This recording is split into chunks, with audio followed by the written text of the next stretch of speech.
কোরআন যারা নিয়মিত পড়বে তারা আল্লাহর বিশেষ পরিবারভুক্ত হয়ে যায়। হাফেজ সাহেব যারা আছে এই জায়গায়, আমরা আজকে হাফেজ হইলাম, তোমরা মরণ পর্যন্ত কোরআন একদিনও তেলাওয়াত করা ছেড়ে দিবা এমন যেন না হয়। যেদিন বিয়া করবা এদিনও কোরআন পড়বা।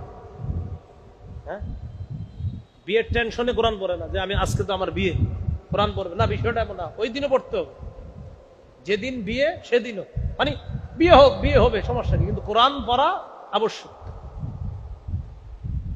সহিহ বুখারীর বর্ণনা, ক্বালা রাসূলুল্লাহ সাল্লাল্লাহু আলাইহি ওয়াসাল্লাম তাআহাদুল কুরআন, নবীজি বলেন তোমরা নিয়মিত কোরআন চর্চা করো।